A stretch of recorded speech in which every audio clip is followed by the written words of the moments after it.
Hi, I'm Jana van Rooyen, and this is the Harvard House Money Morsel.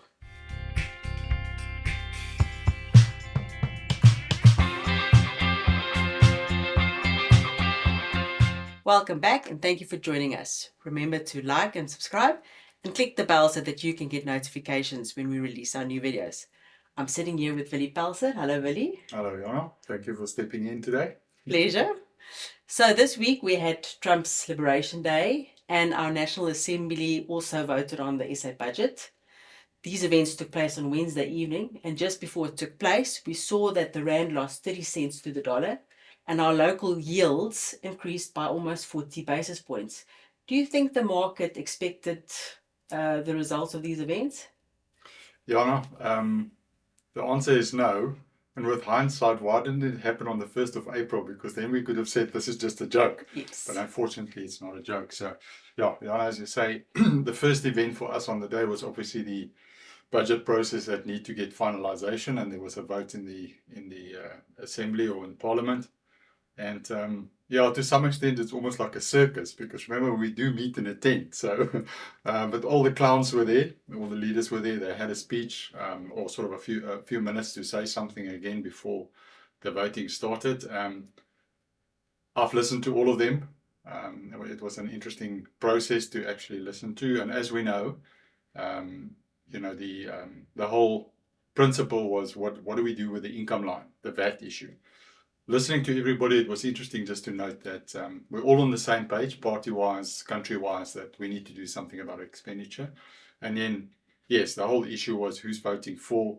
At the end, the DA didn't vote, so the risk that happened on the market, in the sense the rand blew out and the bonds blew out, was the fact that the DA did vote no, whereas other parties then voted yes, and now there's this whole big hullabaloo whether the GNU Government of National Unity will survive, and whether they will change ministers and all of those things. So on the budget itself, it wasn't like it's a new budget. It was just an outcome of let's push this thing through.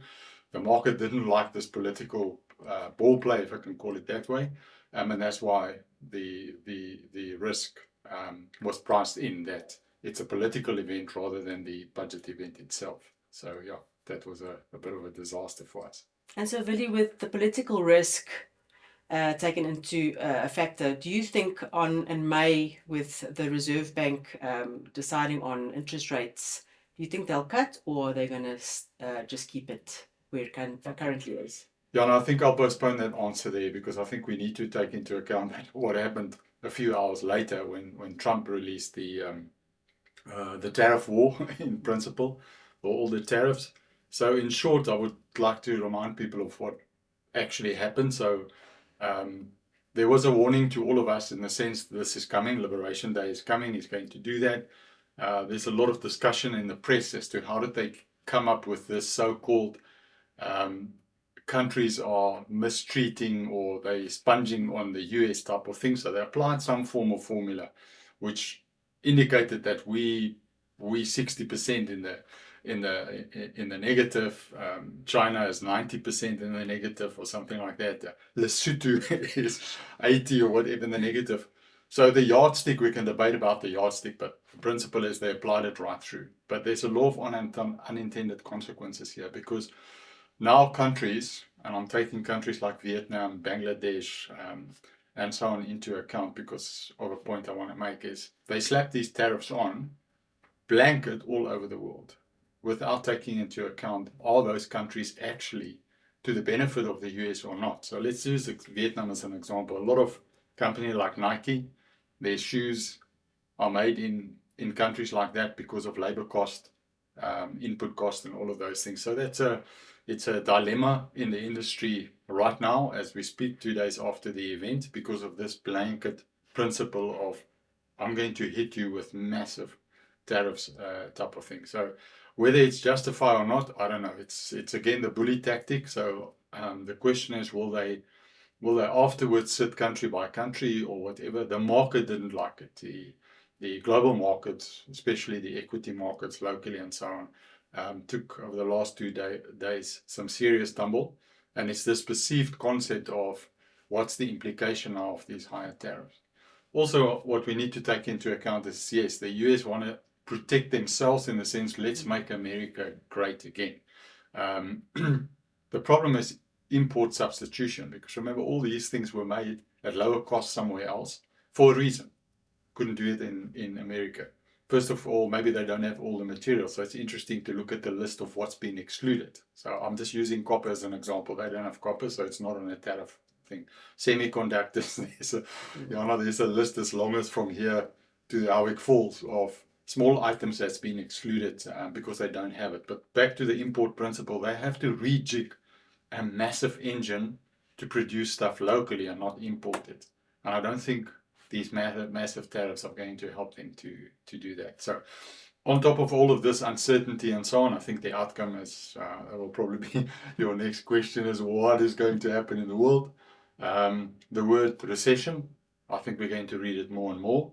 Research note last night from JP Morgan indicated that they had sort of a 40% chance of a global recession.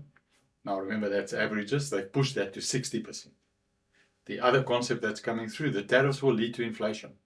And I think you know where I'm going with this now. Yes. So higher inflation, bigger impact on world trade, and all of those things brings uncertainty.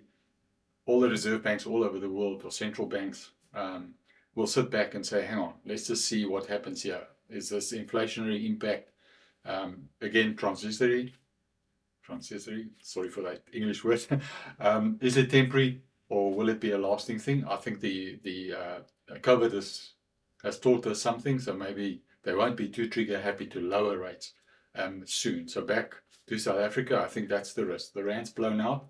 Yes, oil is slightly lower, but our budget is through the indication that VAT's going up, yes, by 0.5% this time around, but it does have an inflationary impact. So I think the SARB will sit on their hands in the next meeting. And as I say, echoing through the world, I think we're adapting to a new risk environment.